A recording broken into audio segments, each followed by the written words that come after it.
Hello, ladies and gentlemen, and welcome to episode 15 of the Good People, Bad Intentions podcast. And today I have a special guest. We have Sandy Pembroke, somebody who I've known for quite a few years. We originally met at Titans MMA training together, and he's somebody that I've had conversations with about a lot of different things. He's somebody that started off in football, but then later joined kickboxing. So he became a professional kickboxer, professional boxer. He's been a kickboxer slash boxer for 18 years with a combined total of 130 bouts, including amateur and professional bouts. And he also has a marketing company, the Sandy Beach Marketing Company. He's also somebody that has experience teaching. He's taught at the University of South Australia. He's had experience living in various different parts of the world. Definitely a global citizen, and somebody that I look forward to talking to. So without further ado, guys, Sandy Pembroke. Hey, welcome to Good People, Bad Intentions, Sandy. I really appreciate you coming on. And we first met, we were both at Titans. We trained together, had some really good conversations. It's been a while since I saw you in person, but I hope you're doing well. How have things been going? You know, life's pretty good, Matthew. I was pretty touched when you reached out with me to do this. I appreciated some of the kind words you said about us meeting and training and that sort of stuff. Yeah. And yeah, it's exciting. I think there was one or two episodes up when we first started talking, and they both were great. Then I've listened to a bunch more. You've got some great guests on. Well, thank you. And I think that you're like an addition to all the guests I've had I think this is going to be a really good conversation.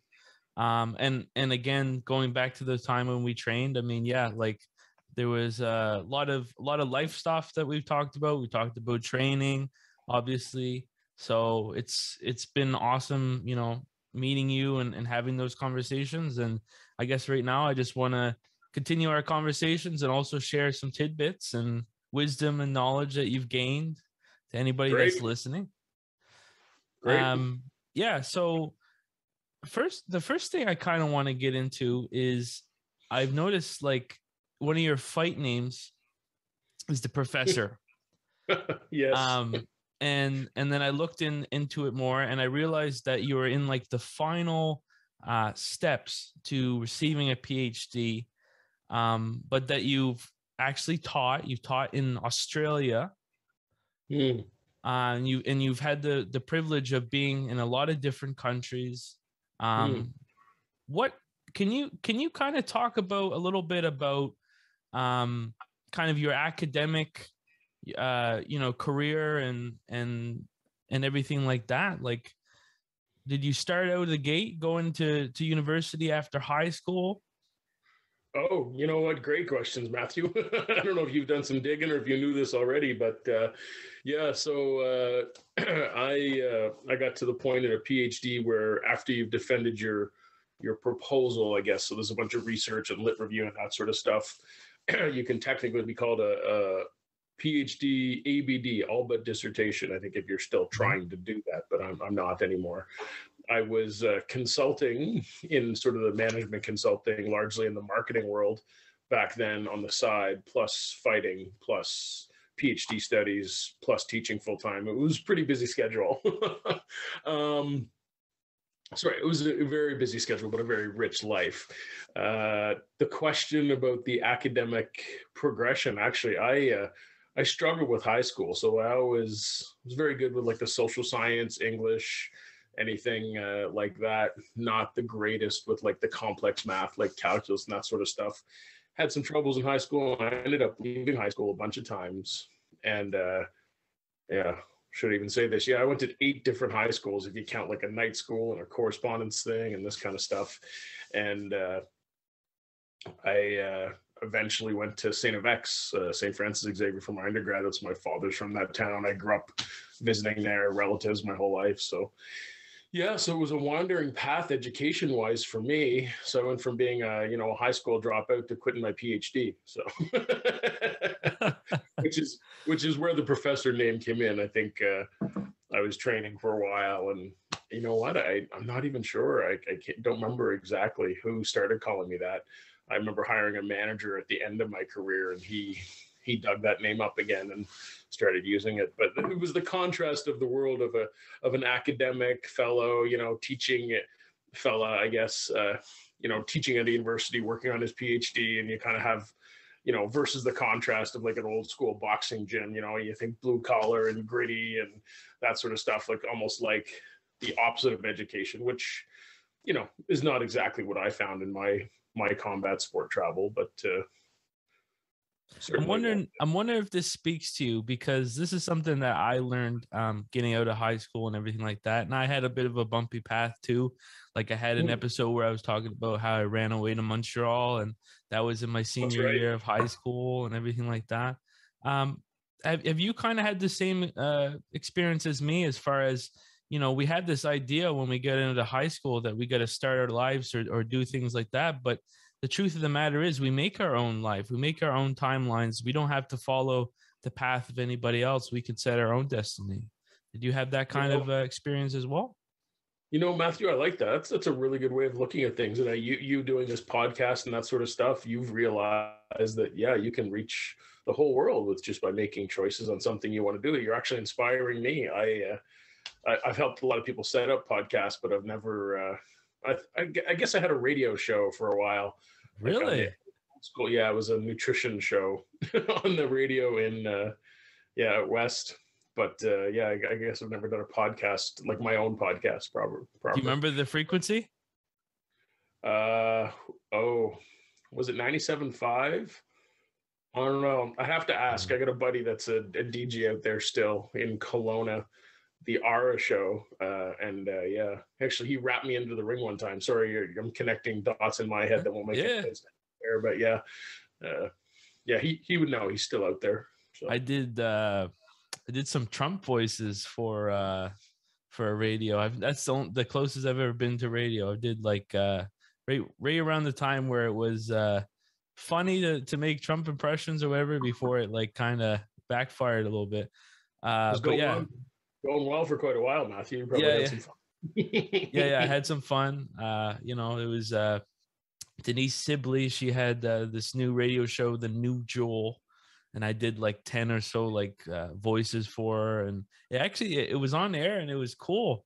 So I didn't know that you had kind of like a radio show about nutrition. That's awesome. Yeah, well, it probably goes back to your question. I've done quite a few things, like the boxing and kickboxing. So I actually started out. I started competing in kickboxing. I'd messed around with boxing a little bit, not as a competitor, but sort of sparring and fighting with friends, really, and a twin brother from a very early age. But kickboxing was my start, and then boxing.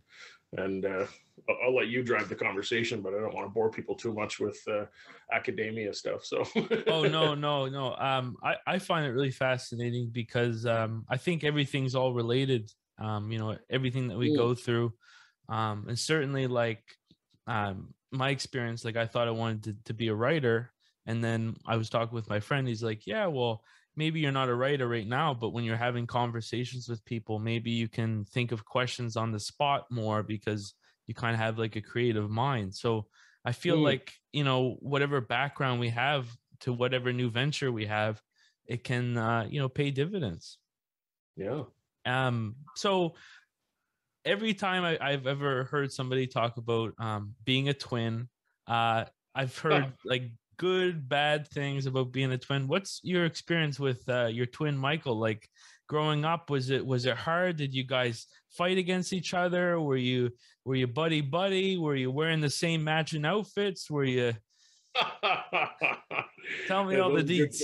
I mean, those are good questions. I mean, since this is a boxing podcast, like there's no question that growing up with like literally an identical sparring partner, sort of someone to wrestle around with, and that sort of stuff. Well, yeah, I'm going to tell this story. So I remember being very young, like 2-3 years old, and the houses, like we moved around a little bit for dad for work. Maybe it's why I like doing that later in life, although I feel that I've finally come back to Nova Scotia and I don't want to go anywhere ever Welcome again. back. Thank you. Maybe somewhere warm from time to time, but I think it's -20 with the wind chill out there today. Damn. But yeah,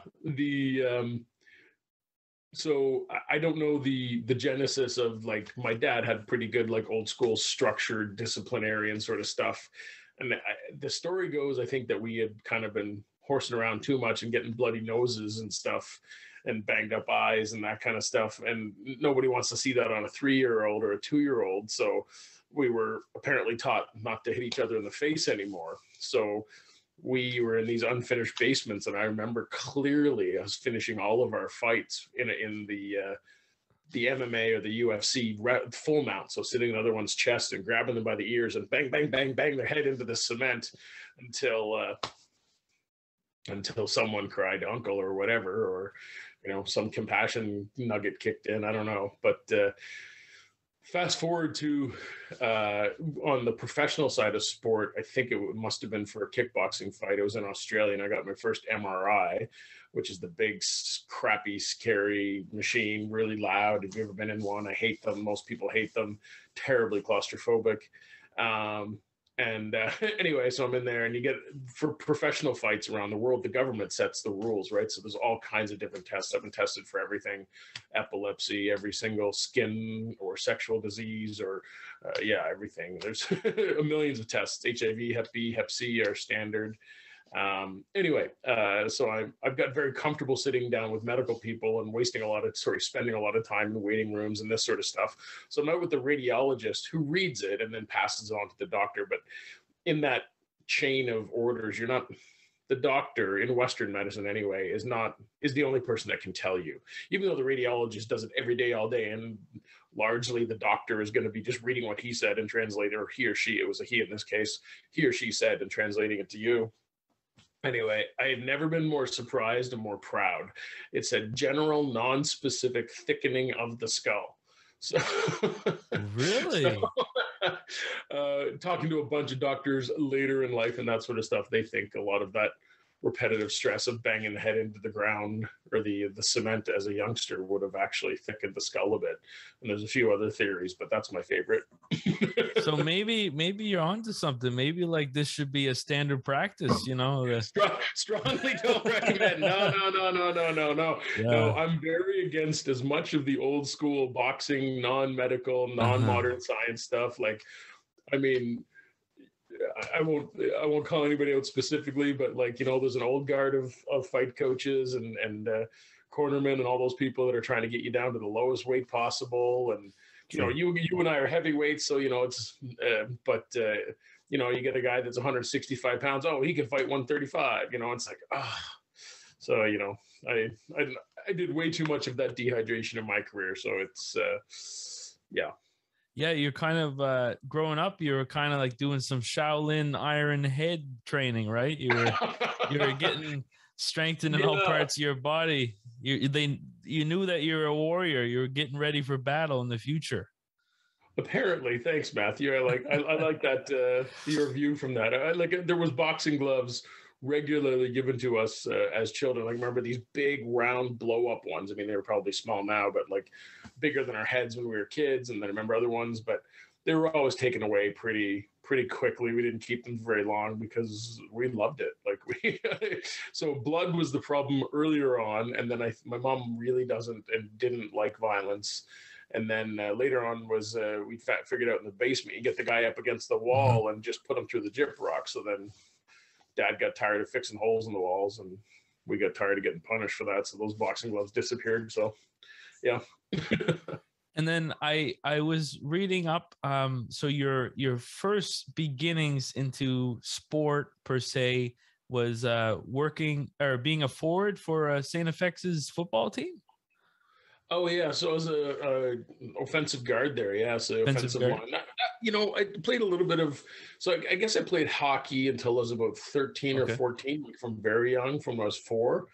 But I wasn't great. Like, it was house league hockey, and I was I was a good defenseman for a house league hockey team. How's that? Eventually, but sport never really clicked. It never really clicked until really I think STFX was. I walked onto the football team there, and so big guy. I've been boxing the year before that with just an amateur boxer that I lived with, and some interesting stories there we can get into, whether it's today or another time, but literally just a bag of gloves and a lawn and just beating the hell out of each other. There was very little boxing training. But so yeah, Toughened you up, eh? Yeah, I think I spent a little too much time throughout my life and then my career being tough, you know. You got the ring still on you? The STFX ring? Yes. Oh, you know, I don't have it today. Actually, I left it. Oh, no, don't even ask that. I hope no reps are listening or watching this podcast. Anybody, if it's a rep, you are listening to the podcast, and he does have his ring on. Just so I've actually, because of boxing, I've lost a bunch of them. So I think I have the record for the most X rings. Just I currently own my 10th one. Wow. I was gonna say, how do you hold on to that for that long? But yeah, they're expensive. I was like, man, are you like using it to like as a bludgeon, or you're hitting people with the ring?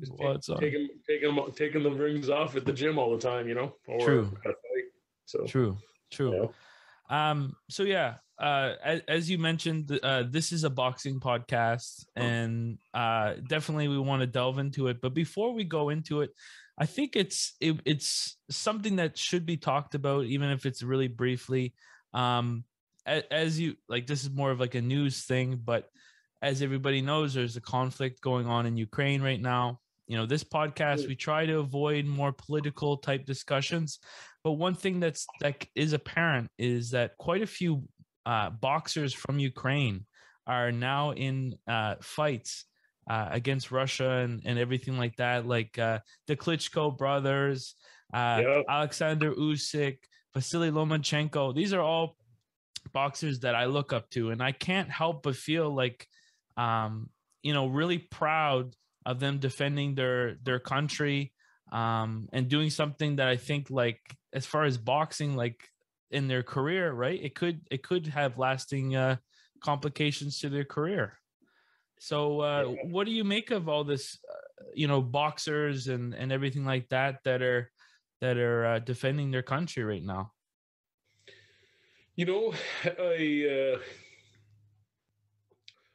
I think if you come from a democratic and free country and you're under attack and you want to defend it, I mean that seems pretty normal. They're boxers, sure, but they're people first, right? They've got friends and they've got family, and I mean some of them live there. I think one of the Klitschkos is one of the mayors of a city in Ukraine, so it's Vitaly, yeah. It's terrible. I never thought we would see this type of war again in my lifetime, but here we are. Yeah, and it's kind of weird because as anybody listening, every country has been handling the whole COVID situation differently, different provinces, and we've in Nova Scotia really been blessed with the fact that for the most part, COVID is kind of the restrictions are coming to an end. I think by next month or so, most of the restrictions will be gone. So there was like a huge relief in a lot of our hearts, but then kind of seeing this conflict go about, it's kind of like from one thing to the next. And again, the only reason I really brought this up for anybody listening is just that it is also a boxing story. The fact that one of the heavyweight champions of the world is the mayor of the capital city that's being under attack right now. Like, this is a huge story for boxing. It's I like anything that while I was growing up, I spent a lot of my time defending or not even speaking about my fighting career. Being an academic, a lot of the people at university, like I would regularly have people come in my office and like, what are you doing, Sandy? What are you doing playing this sport? I think I've had some family members doing the same. You're wasting your time. You're going to wreck your brain. Like you should be focused on this or that or more academic things and that sort of stuff. But yeah,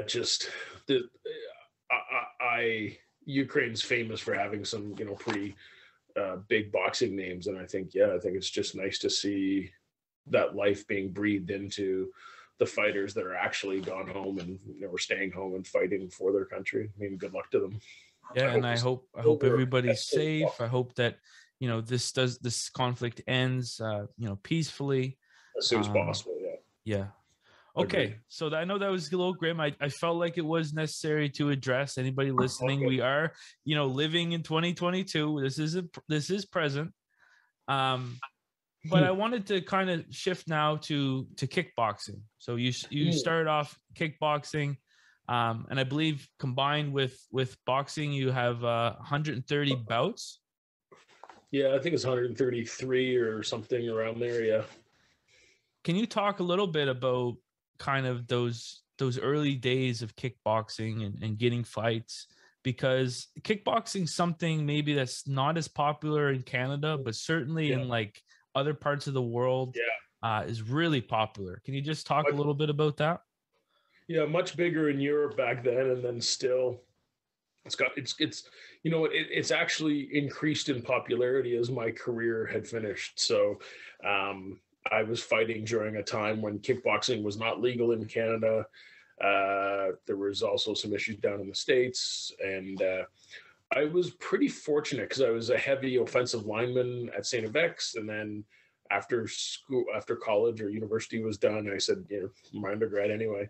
I was like, well, I should, probably be doing something to get this weight off. I don't need to be walking around at over 300 pounds or close to 300 pounds or whatever. So, and just FYI, I was not one of those guys that ever touched the steroids or anything. I've got the body type where I can put, weight on good or bad pretty easily. So, I mean, probably harder now at 49 than it was at 29. But anyway, I had a friend that was going to this club called the Ottawa Fight Club. Aaron Ceballos who was running that, and he just had a bag of gloves and mitts and like shin guards, and this kind of felt like what I'd been doing with the amateur boxer I said I'd lived with the year before at St. FX, and it was a sparring club. Like we just went in and he had a timer, and I'd go across to you, Matthew, and be like, hey, yeah, are we boxing or are we kicking? And I mean, I couldn't kick anything. So mostly boxing for me. I remember guys kicking me in the legs a few times and not liking that too much. But anyway, yeah, so I started like that. And very infrequently, I think I was doing some weights on the side and that sort of stuff, maybe some other fitness stuff, running, whatever, and just generally getting in shape. And then if someone said, hey, there's a fight coming up, so just an amateur kickboxing fight. There's a guy named Steve Anderson putting that on, passed away now. He was famous karate point fighter, fought guys like Billy Blanks and all those guys back in the day when it was like full contract karate and big money in it. Anyway, I remember negotiating that first fight and running into some people and training like crazy for 2 months and getting all kinds of information about nutrition and exercise and how to train for a fight and what to think about, what movies to watch. It was crazy because I had a sparring coach, but he said, I'm not a coach. So I actually went out looking for a secondary coach before that first fight, John McMahon, who ended up being one of the coaches for the Canadian national team. And he turns out, I was in Ottawa at the time. I grew up there from Nova Scotia, but grew up in Ottawa. And he was a year ahead of me at my high school. Didn't even know who he was. And he had 2 world titles at the time. And we decided, I just bumped into him, had some chats, and he ended up giving me some advice before I got in the ring, and just some good some good thoughts and that sort of stuff, I think, on the day of the fight. And back then you had to have 7 or 8 kicks per round, and we talked about it, and people knew it was my first time ever and that I had no proficiency kicking, and said, yeah, just come out right at the beginning of the round and just wave your foot in the air like 3 or 4 times. I'm like ankle high, knee high. They're like, yeah, whatever you can do, kid. I was, Did the fight get stopped in the round if there wasn't enough kicks?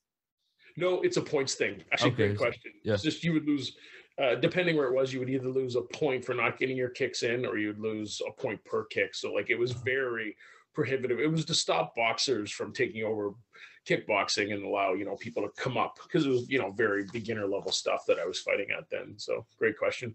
I beat the guy. I remember being really scared. He was a jiu-jitsu teacher from the other end of the city, and, it was all inside my head, but yeah, just push forward and just, I was in decent shape for my first fight and just very gritty, just had zero interest in losing and really wanted to win. So just kept going forward, throwing punches. And what type of frequency were you fighting that back then? Because I imagine to get that many fights, I mean, you had to fight, quite often. Yeah, so a lot of it now, the fights again, now when people talk about fight count, right? There's amateur and then there's professional fights. That's my total fight count put together, amateur and pro. And it was because back then, once I hit a certain level in kickboxing, it was kind of like basketball in the Olympics a few years ago, and that like all the NBA players came and just like they were professional players and they came and competed in amateur Olympics. And there was a rule. Kickboxing was like that back then. Like you could literally put your head protector on, your headgear on one weekend, take it off the next week and go fight pro, then put it on and go fight amateur the next weekend. So a lot of it was tournament style, right? So you could fight a couple times in a day or 3, 4, 5 times in a week. And before they started to change those rules and stopping, you from competing that much in sort of full contact sport, it's, obviously for trauma to the head, apart from the rest of the body, the head has been the focus. So fighting multiple times, like I used to do like point karate, like sports karate tournaments. So obviously there wasn't a lot of damage. When you were doing the kickboxing tournaments, were they kind of point tournaments as well? Like something akin to like something that Stephen Wonderboy Thompson would have done, or so I did a little bit of the they sometimes called it light contact or continuous sparring and that sort of stuff. I did some of that in the beginning, but speed was not my thing. That wasn't really my thing. And a lot of the tournaments that we went to in that way, like we would go to tournaments where it was called light contact because of the legalities around full contact kickboxing, but they were full contact tournaments. And even I fought overseas one time in both divisions, in the full contact and the light contact. And the light contact were just the less experienced guys, and the full contact was the more experienced guys and girls, because there was always men and women competing separately, not together. So when I think about kickboxing, I realize that there is like a difference between kickboxing and like Muay Thai, right? Because kickboxing, you can't use, is it knees, and you can't use elbows? It's a great question, Matthew, but there's a whole, unlike boxing or MMA now, which has unified rules. I mean, we're not talking about like the weird stuff you see in Russia with like the 5 people on the ring at the time or something, but like there's the unified rules for MMA that UFC follows, obviously.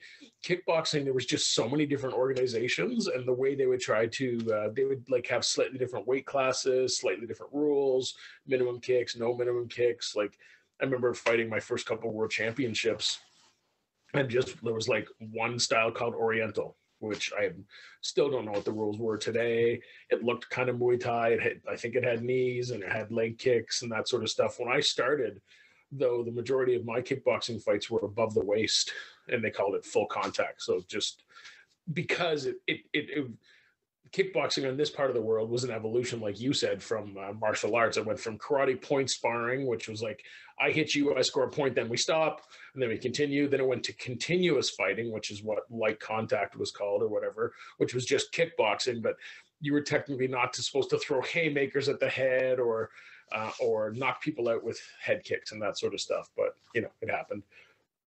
And then continuous went to full contact kickboxing. But then there was all types of other kickboxing around the world, like Muay Thai and that sort of stuff, that were, in my opinion, or whatever, unrelated to that development of those two sports. Like they developed very differently and separately. And I think things like K1 and Glory and that sort of stuff, which are the big kickboxing organizations worldwide, have sort of blended those things together. The UFC obviously, shed a lot of light into the world and the techniques of kickboxing. And like you said, Steve Wonderboy Thompson, I was lucky. I got to fight in a bunch of his undercards back when he was a kickboxer. Okay. Great guy. He's as good and as peaches and cream and like everyday all-American apple pie, happy, kind of friendly, kind of like martial art instructor guy. Like he's like that in real life. Like he is super friendly, wonderful, smart, killer. Deserving of the nicest mother effer belt. That's right. Yeah. Oh, when he got that, I was like, of course he did. Yeah. So I come from a karate background, and I kind of followed like a lot of the people in the UFC that had karate backgrounds, and I was really surprised that quite a few of them, like Stephen Wonderboy Thompson, and then I'm also thinking, I think Michael Page might have Yeah, also Michael had Venom some. Page. Michael Oh, Venom Page. A few of the karateka, crossed over into kickboxing before they went into mixed martial arts, and a lot of the point tournaments. And I'm just thinking to myself that's really cool that you were able to, fight on some of the, or he was fighting in the undercards. He's somebody I looked up to I was the. fighting on the undercards. He was the main event. Oh, okay. Oh, I was gonna say. But yeah, so that's really awesome that you were fighting on the same cards that he was headlining. He was a great guy. I mean, it's like any kind of sport or fringe sort of group, like at a certain point when you start traveling and that sort of stuff, it's a pretty small community.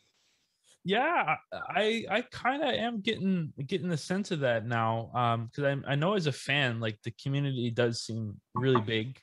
But once you, like you said, once you start going to the tournaments and there's only like 12 fights or however many fights, I mean, and those are two combatants or whatnot. There's not that many people there, so it's like a smaller group. So you did kickboxing, and one thing that I pulled up. Oh,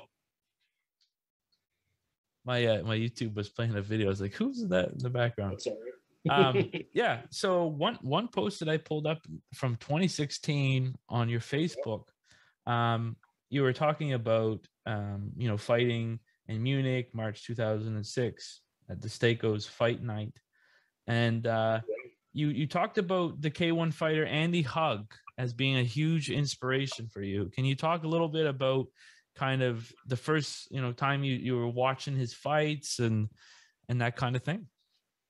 Andy Hug was, I don't know, he was just, he was so athletic and dynamic. I figured out later years that he was a Kyokushin karate guy and this sort of stuff, but just his kicking and everything was just, he was phenomenal. He was just amazing to watch. The axe kick was the one that really got me. Just for anybody that knows, I'm putting my hand up like this, but you literally pick your leg up in the air and you drop your heel on the other person's head or shoulder or wherever you hit them. It causes a lot of damage. And actually, so yeah, Hug was a great guy. But then there was another guy, Mizamil Nawaz, or Maz, a lot of people know him as.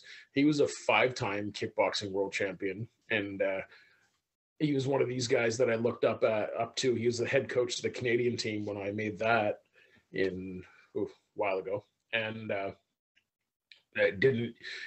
thought of him as the head coach, and obviously knew fighting and this kind of stuff, and I didn't realize till like after knowing for a year or so that he was still competing and still fighting, and he was phenomenal. And he had an axe kick, and that so that watching some Andy Hug and then meeting Maz, Maz was also famous for his axe kick, and that got me super into wanting to do it once. And I was bugging him for a while. I was like, not for you, because I didn't come from a martial art background. I just came from a sport background.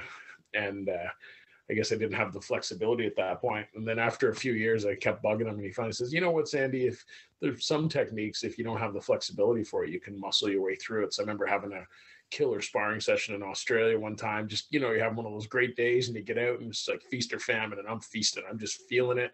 I'm going to keep training. I start throwing axe kicks in the mirror. And again, don't do this at home, kids. Yeah. I got it up one time, just way higher than it ever got, and I felt a ping in my hamstring, and boom, it just coming, and all of a sudden now it could just go so high, and it was a bit of pain, but it was acute, and I'd been training for a few hours at that point, so I wasn't feeling much pain, but yeah, so I have some really good scar tissue in my left hamstring from learning how to throw an axe kick. I was gonna say, before hearing about the scar tissue, I was like, maybe that was your body saying you've elevated to the next level. Like it was. It's well, apparently yes. I had the ability sometimes to train well beyond what my body should have allowed me to. Awesome. I have a little titanium in my neck too that I was known for having a really, really, really good chin in both kickboxing and boxing. And I remember one coach slapped me in the corner one time and saying, "For F's sake, Sandy, we know you're tough. Can you show us smart for one effing round?" You know, which means you're getting beat up. You know, it's not. So yeah, I got smarter later in my career. I had to, but my natural position was just attrition fighter, just straightforward. So you're like Connor's got that titanium shin bone. So you're like you kind of like a Terminator guy as well. You got like That's right. the titanium neck going. That's right. Keep going. Did you have the titanium neck when you were fighting? So I got it. My last fight was in 2017, and that's when I got the surgery that year after that fight. Okay.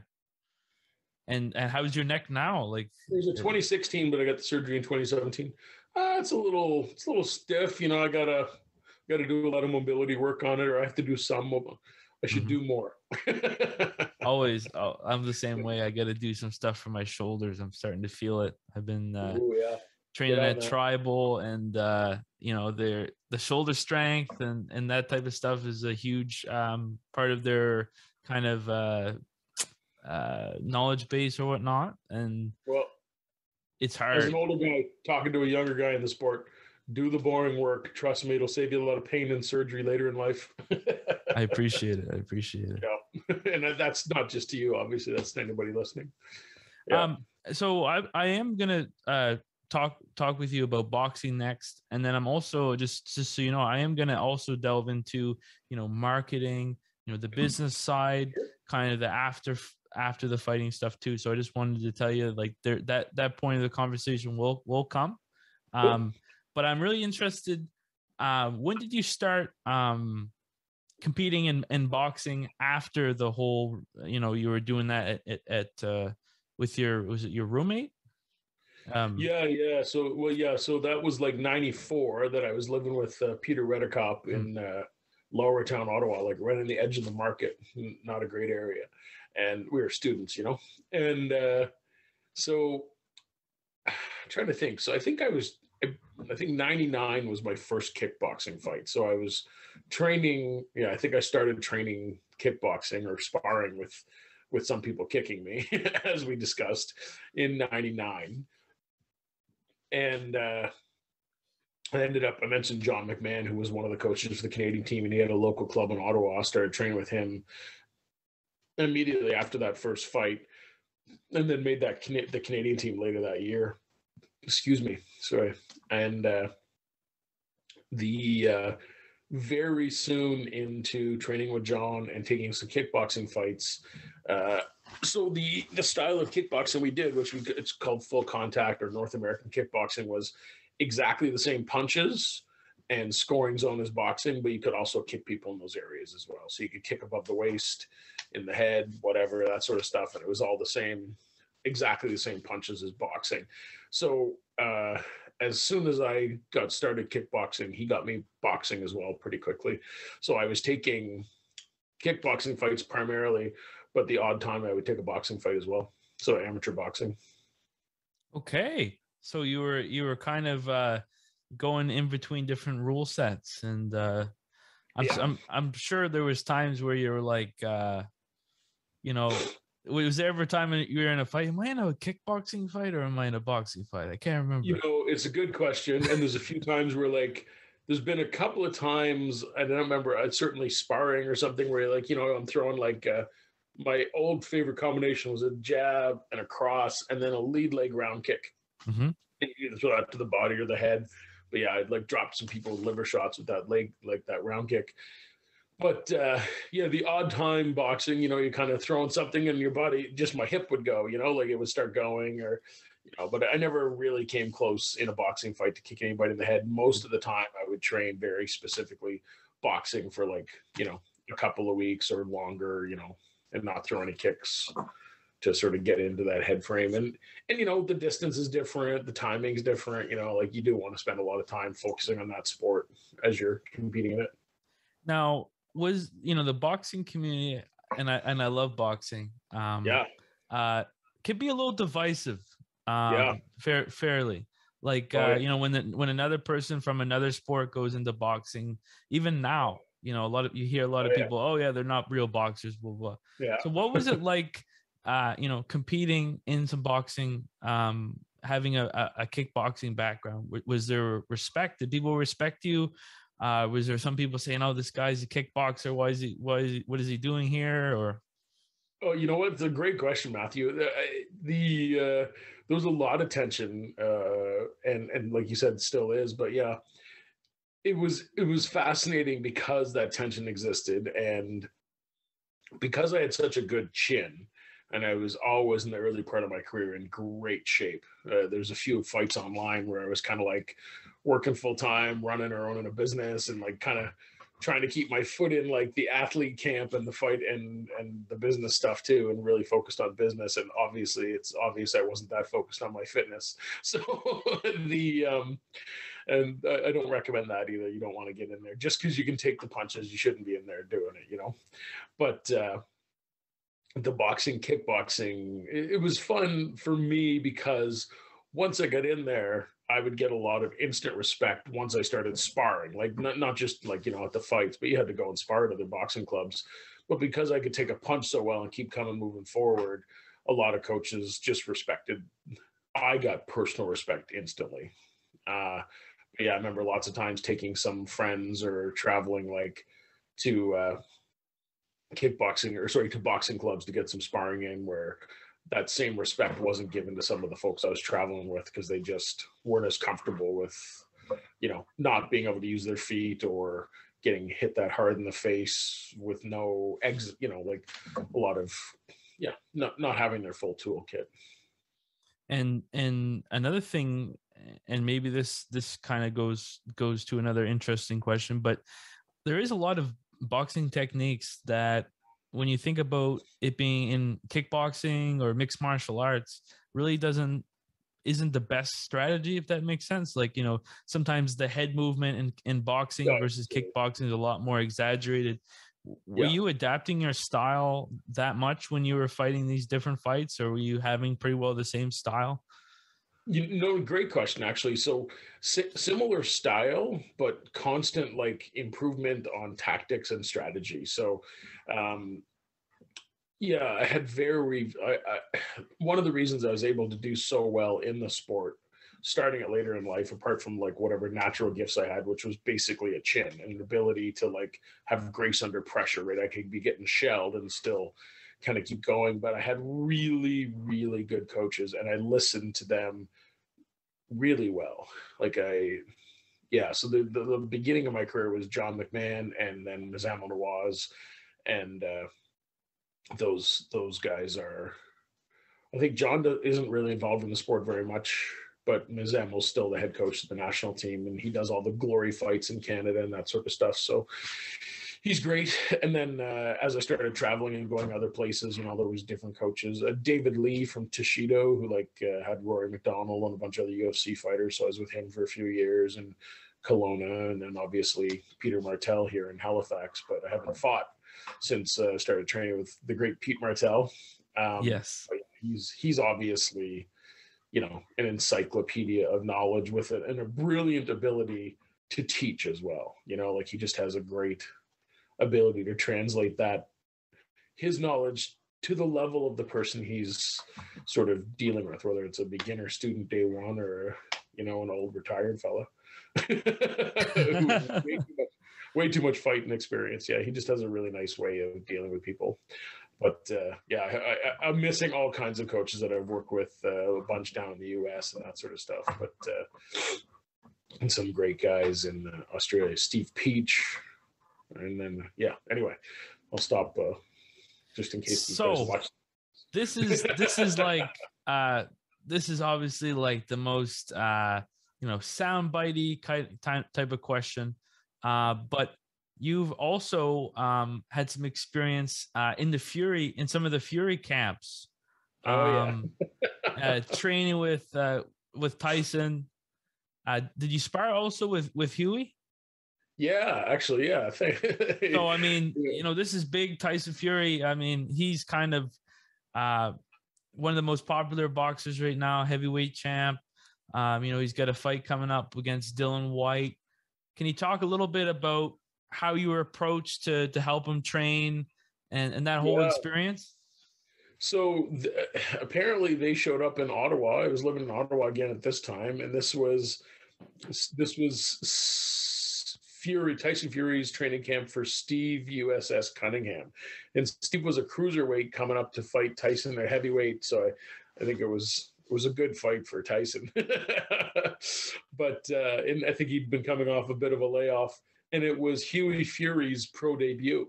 Okay. So I was having one of those times I had like some bad illness, like mono or strep throat or something. And I've been home eating ice cream and getting fat, and you've heard the expression coming off the couch. Like, yes, sometimes, a boxer is coming off the couch to get into the ring. So unfortunately, a bunch of my boxing fights, I was coming off the couch, but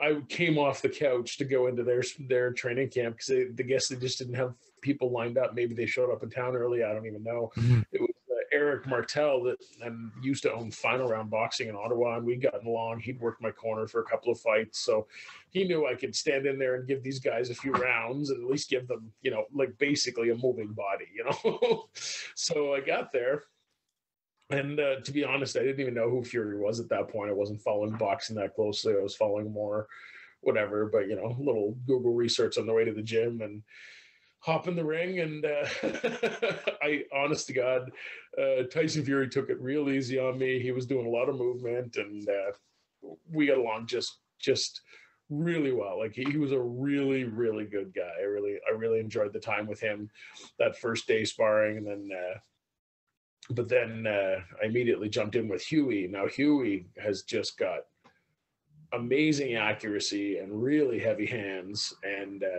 he had just won, I think, the European amateur title and a bunch of stuff. Yeah, he was very, very skilled.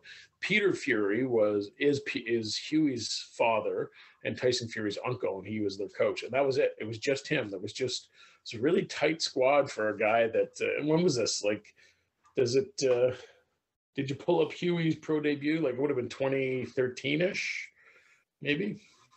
Probably. Yeah. Box rack. Just.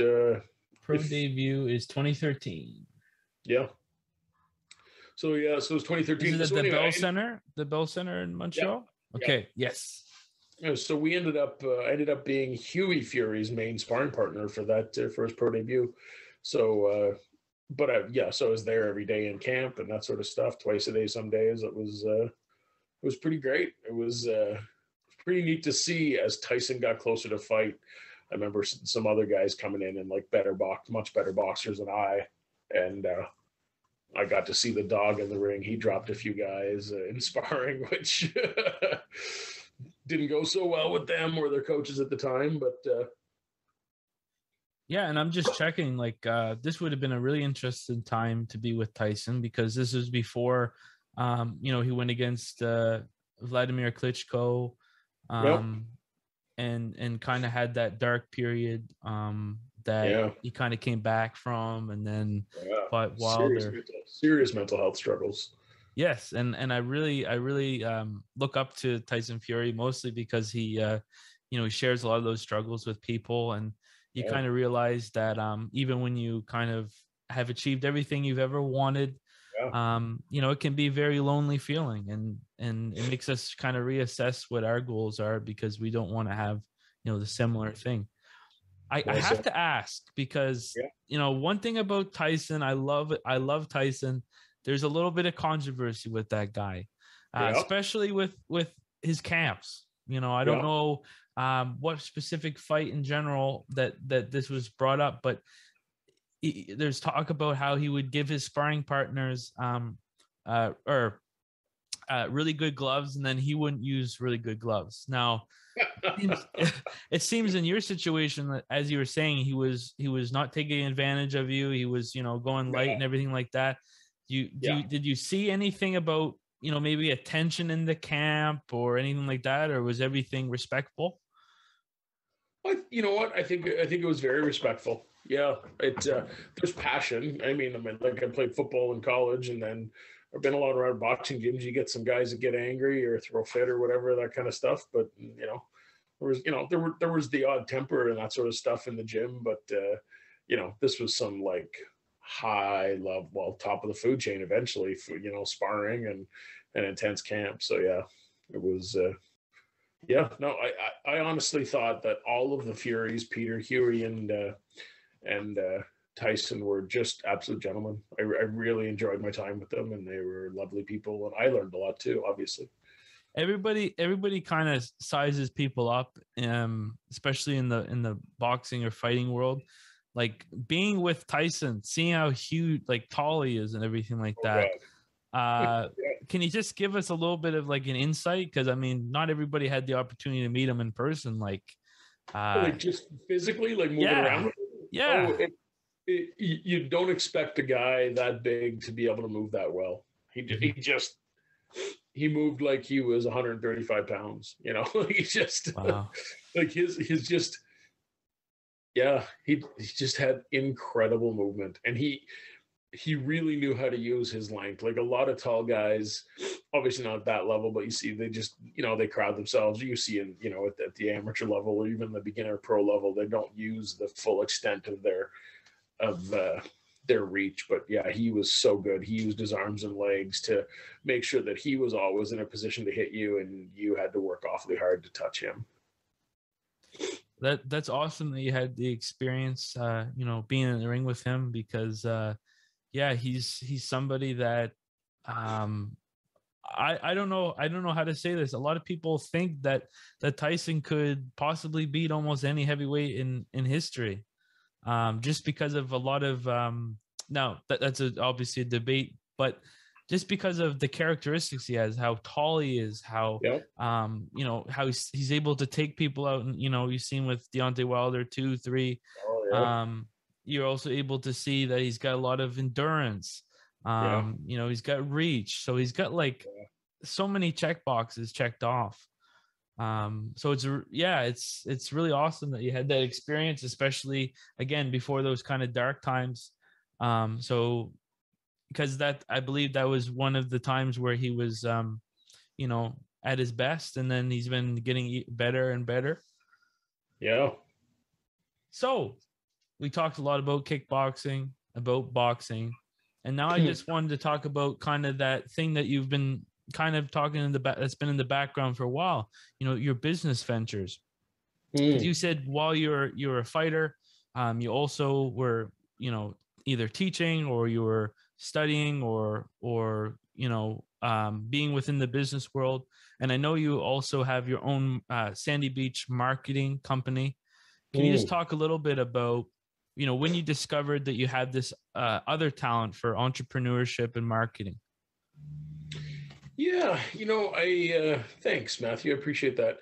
I don't know why they say, my father's very entrepreneurial. So he had it's one of these guys that kept a full-time day job, but also had businesses on the side. So he's always sort of in low key, sort of, I sort of liked that idea.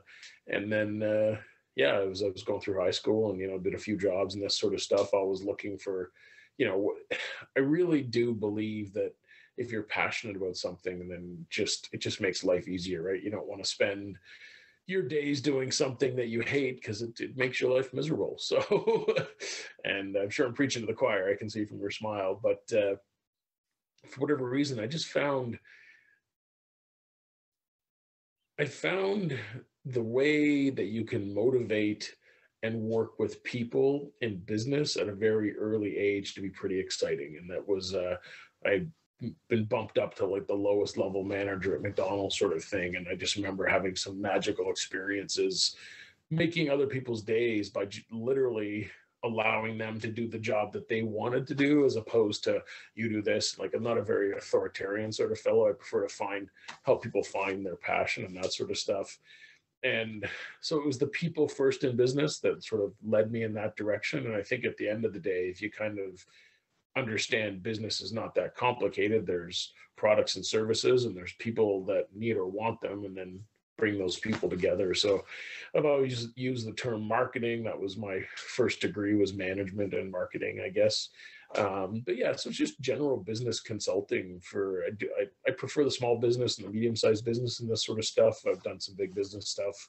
I just like having the ability to sit down and have conversations with the leaders of an organization, whatever size it is, and helping them see where they want to go with, their next move, really, if that makes sense.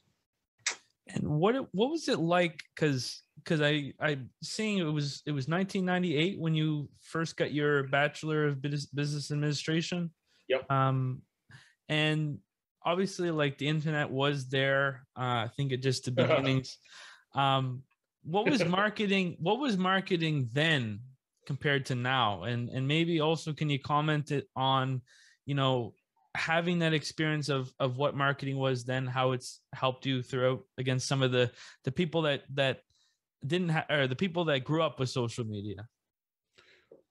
That's a great question. So yeah, like I had email in 98 and I had email throughout college. So from 94 to 98, and I think I had a Hotmail account before I started college. So yeah, so it was, and then one of my first jobs, it was that .com blip in 99. I was the manager of marketing for a massive company in Canada, for all of Canada.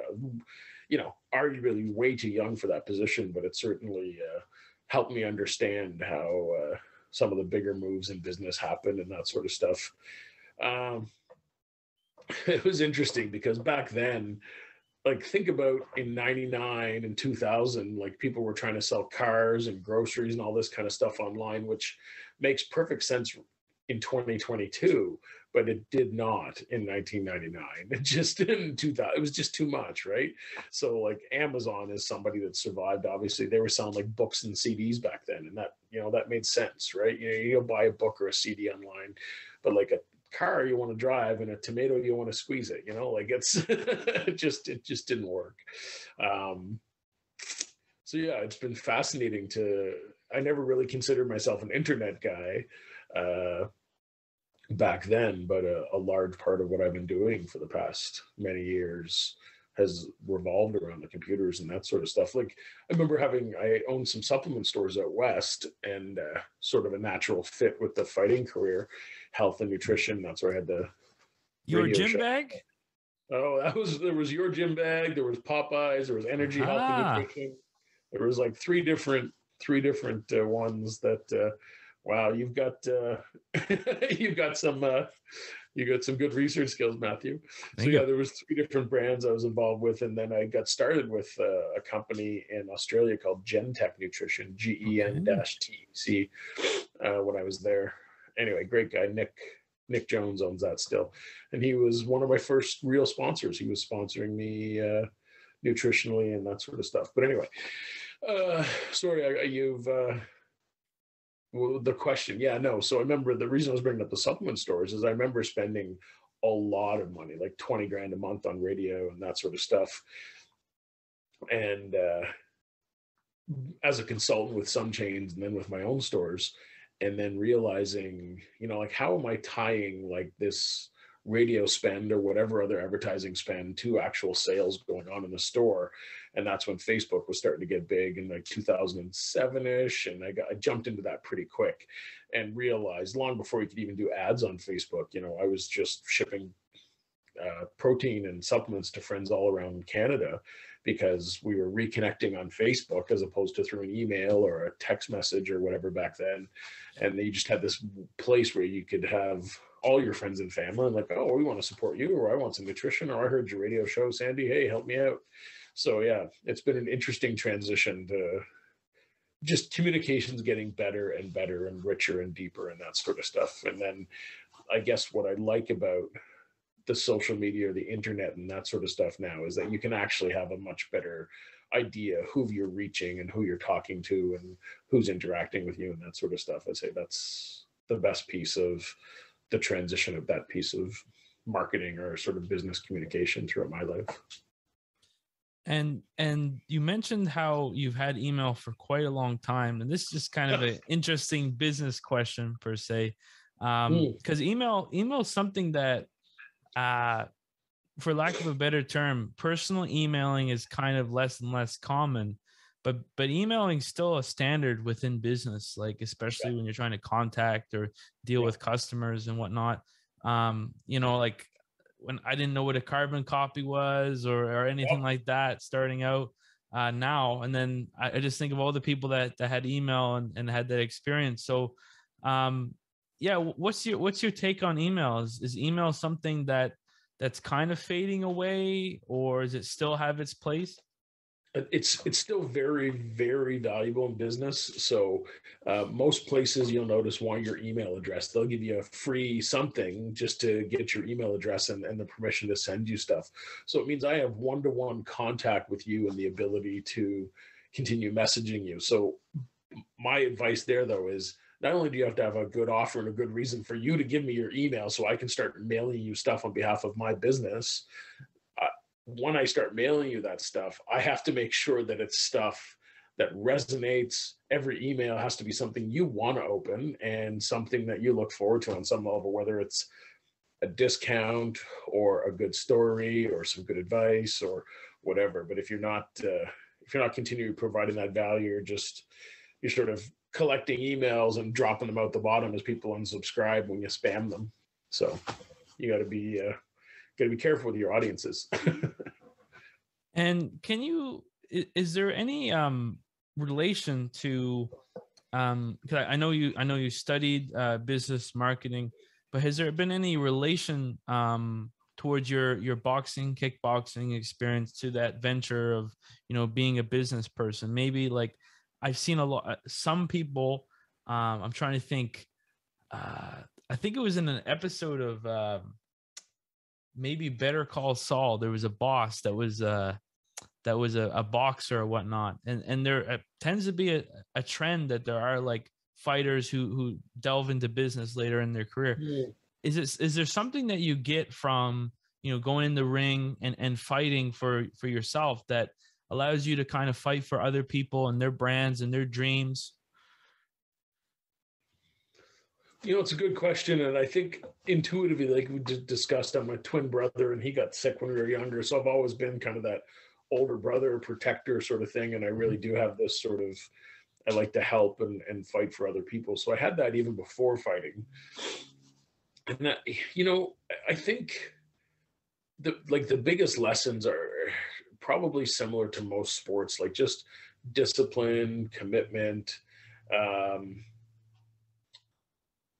I think there's the nice thing about no one ever physically intimidates me, and I've seen people try to do that in business before, in some weird times in my career. I've had a few people try to do that, and people that didn't know that I had fought professionally or was still fighting professionally, and I just kind of, I've enjoyed the moments when someone's pulled them aside and said, yeah, don't bully that guy, or I've had to pull somebody aside and, hey, listen, like, can we just have a quiet conversation here? Like, we're trying to do a deal here, and we don't need to put any sort of threats or intimidation in there. And it's, when you do that to any kind of bully, yeah, I've enjoyed a couple moments like that. Good. Yeah, I like to see their face after, like, oh yeah, he's a professional fighter. Like, yeah. Oh, well, it's amazing what people will do in business. Like there seems to be this ethos in American or Canadian business where they say, oh, it's nothing personal, it's just business, and I think that's one of the worst expressions I've ever heard, and it's a way for people to justify terrible behavior, because it is very personal, right? Especially if you own a small business, or you are a small business, or you work for small businesses, right? Corporations are faceless, and they're driven by the bottom line, but because you're just paying shareholders, right? There's the people anyway, but but small business, it's all personal, right? It's we're all here trying to help each other and work together. All right, Sandy, we're getting close to time, and I always give everybody an opportunity now to kind of talk about some stuff. Do you have any things going on right now? Any projects that you're a part of? Anything that you want to plug? The mic's yours. No, I would just say if there's anybody out there that has a business that they're looking at expanding or growing or that sort of stuff, if you're largely doing no harm to the world with your product or service, I'm happy to have a conversation about it. And I've worked across all kinds of industries. So, yeah, you can get me. Sandy Pembroke punched into Google will get you all my Facebook or LinkedIn or Twitter or all that kind of stuff. So it's pretty easy to find me. But happy to chat. And yeah, I at some point I'll probably get back. I've helped out with a lot of fight promotions. I do like doing event stuff. So we'll see. Yeah, just off the cuff, Derek Clark, Fight League Atlantic. They've been doing great. They've been doing great. Yes. I had the privilege of being on their podcast. That podcast really inspired me to try to also start my own podcast. And it looks like there's quite a few events coming together, especially with the restrictions slowing down. So it's looking like at least every couple of months there's going to be a big event. Then I had the privilege, and I always try to help my other guests. So Kyle McNeil wants to make a plunge into boxing promotion as well. Oh, wow. He gave me a date in April. I'm not sure if things changed a little bit with how everything was going. But he's somebody that has a lot of appeal. In all the fights that he's ever been a part of, he's always sold a lot of tables, and he has a really big following on social media. Nice. Yeah. So I really hope to see you in some fight promotion, because that seems to be something that's really opening up in this area, and it's much needed for a lot of the competitors to have, regular competitions, and to improve themselves and get us on the world stage. Great. So Sandy, I really appreciate you coming on the podcast. It's been a really, really deep, insightful talk. I hope you take care. And I really really appreciate you coming on. Yeah, thanks, Matthew. It was a nice chat. I really enjoyed it. All right, you take care there, buddy. Okay, bud. And thank you so much, everybody, for listening to this episode of Good People, Bad Intentions. I had a really good time talking with Sandy. And after talking a little bit behind the scenes, we're going to have a special episode with him soon on the subject of mental health specifically. Mental health is something that's really important for everyone, and I look forward to having that conversation in the future. But speaking more so about our conversation today, we've talked about a lot of different topics. I hope that you were able to extract some knowledge. One of the things that I thought was really interesting was talking about some people that I look up to, like Stephen Wonderboy Thompson, and the fact that Sandy had fought on the undercard of a card that he had headlined. Wonderboy is somebody that, as far as a martial artist, as far as a person, he's the nicest person around. So I really look up to that guy. And then also hearing that he's had some experience training with Tyson Fury, helping him with the Steve Cunningham fight. That's amazing as well. So yeah, guys, as always, take care. Whatever time you're listening to this, hope you stay safe and have a good one.